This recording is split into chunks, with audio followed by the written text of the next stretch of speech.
Hello, hello, hello, engineers. Nandito na naman tayo sa ating problem. Yan, sa free refresher. Yan po. Ang nakalagay dito, ang problem daw natin ay probability. Totoo nga ba yan? Legit naman kaya yan? Basahin natin yung tanong. Yan. The mass M yan, of particular hand-laid fiberglass art. O yan, may pakita ba tayo kung ano yung hand-laid fiberglass art? Wala na. Kasi hindi naman natin alam yun. Yan. Is normally distributed. Ayan na po. Normally distributed. Karaniwan nating naririnig yan sa mga probability distributions. Yan. Distribution ng mga probability. Yan. Tama. Probability nga po yung ating topic. With a mean, ang ating pong mean ay yung average. Yan po.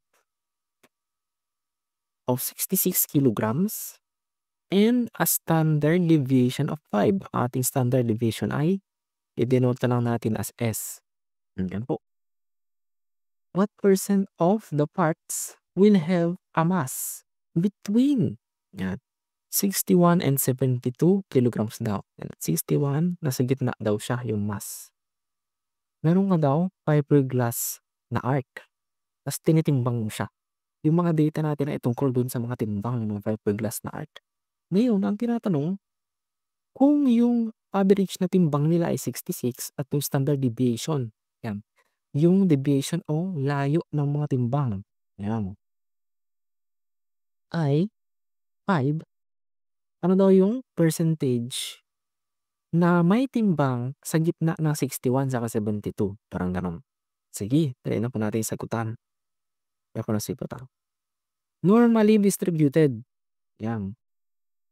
Isa itong bagay, tendency sa ating kalikasan, sa ating nature, kung saan yung mga data ay nagkukumpul-kumpulan palapit sa mean. Kaya nagsha-shape sila na parang bell curve. Gano'n. Kaya bell curve ang tawag nila. Parang Taco Bell. Yan. Oo, parang multo siya. Yan. May nakita nga akong meme yung parang abnormally distributed sabi. Kung meron kang iba't ibang data, kunwari mga height, mga ganun, mga test scores, yung data na yan, definitely meron yung mean o average. Dito yung average. New na lang, new. Ngayon, dito sa average, yung mga data mo ay kapag grinap mo sila, ganyan ang magiging mukha.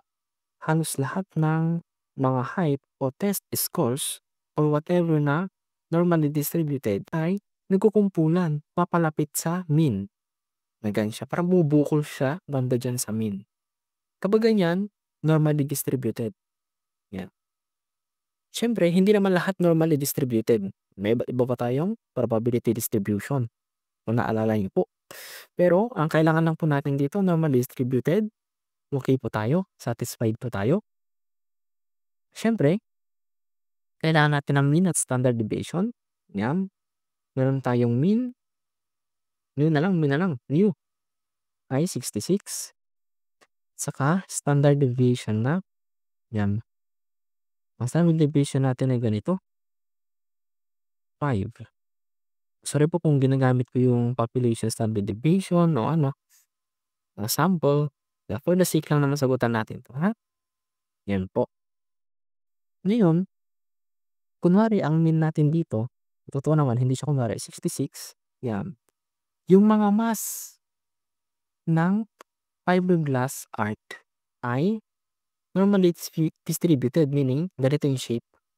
Then, yan, at distance, standard deviation, one standard deviation away, yan, 66 minus 5, yan, maglalakad ka ng 5 papunta doon, parang gano'n siya. Ngayon, kapag nag-a-analyze tayo ng mga normally distributed na data, ang ginagawa natin, kino-convert natin into equivalent na normal distribution kung saan 0 sa gitna. Nakikita niyo dun sa mga graph. 0 sa gitna. Yan. Then, may 1, 2, gano'n. Standard deviations away from the mean. Kino-convert natin siya. Meaning, kailangan natin itong i-convert sa gano'n. Ang tawag dun ay yung Z-score. Z-score, Z-score. Parang gano'n siya. Yan po. Para ma-convert natin, ang ginagawa natin ay gumagamit tayo ng formula, si Z. Ang Z natin ay equals yung data, yan, minus yung mean over yung standard deviation. Yan yung ginagamit natin.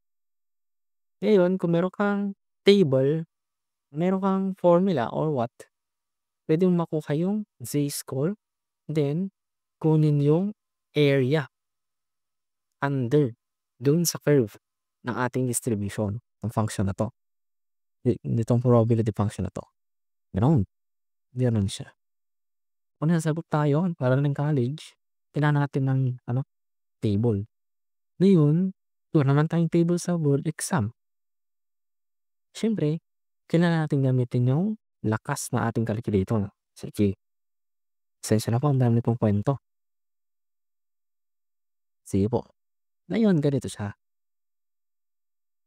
Ang kinukuha mo kapag nag-ooperate ka sa normal distribution ay yung area.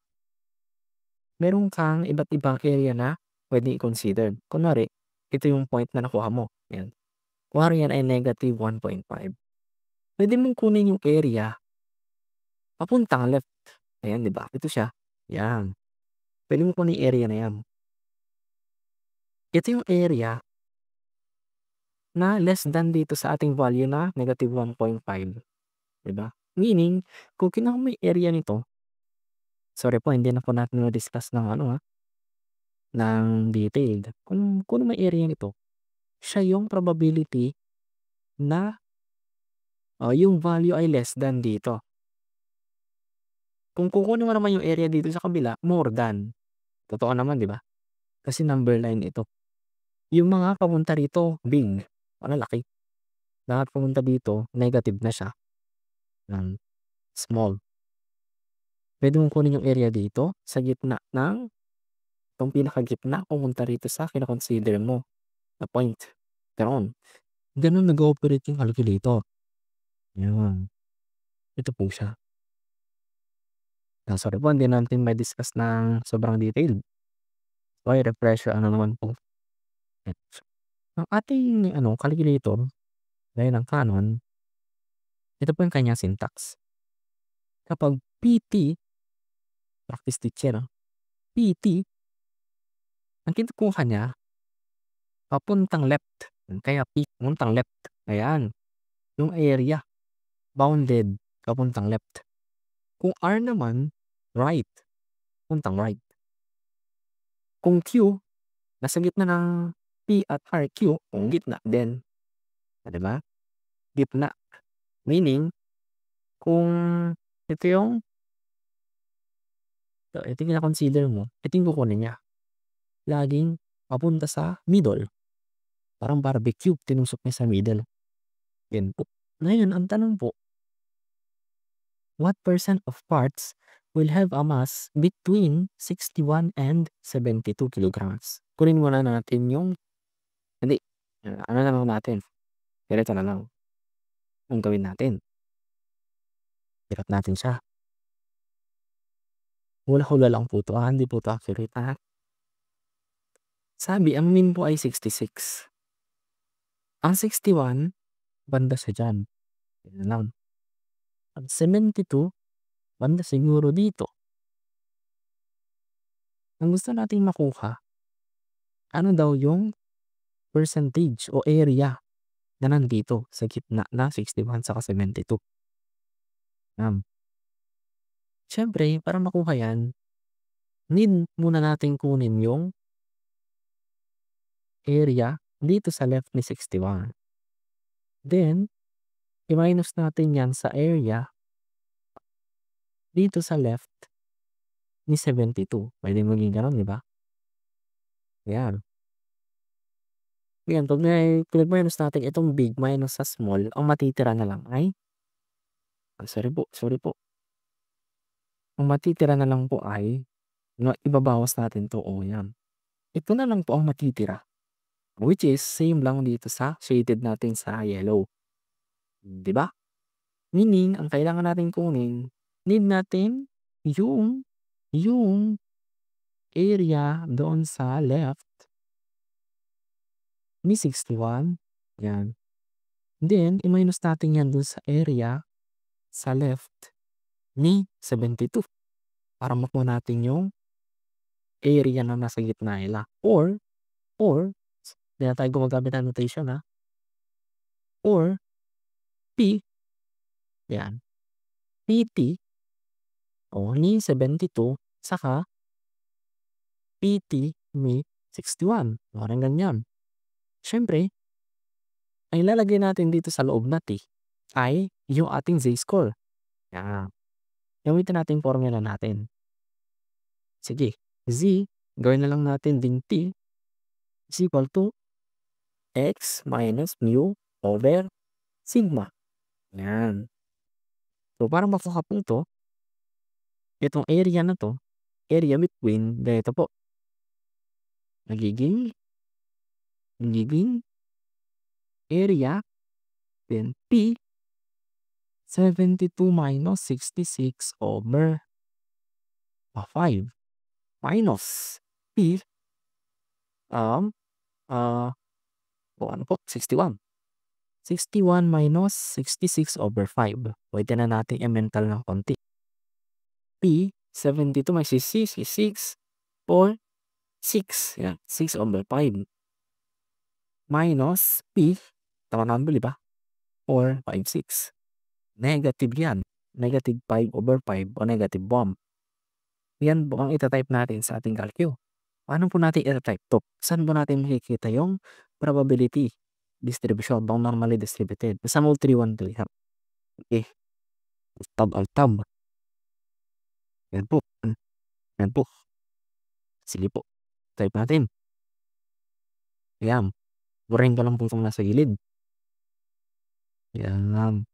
Hindi mo siya bura. Oh no. Yan, nabura na po. Ayan. Sige, i-type po natin. Sa kanan po, pumunta lang po tayo sa mode 3.2. Pero, yan. Kalingan, wala po tayong ilalagay. Hindi tayo maglagay na kahit ano. CA lang po natin. Kasi, ang gusto natin ay Ox Ayan. Distribution 7. Ayan mo mga kailangan natin. Si P, si Q, saka si R. Ayan. Ngayon, ito type natin ay 1, si P, 6 over 5, minus, ayan, ups, 7, si P na naman, negative 5 over 5 or negative 1. Yan ang pong probability. 0.7260. May mga trap po ata dito sa choices. Pero ganun po siya. Pwede po natin siya isipin as ito. Yan po, thank you. Panoorin po natin yan next na mga problem. See you po. Hail.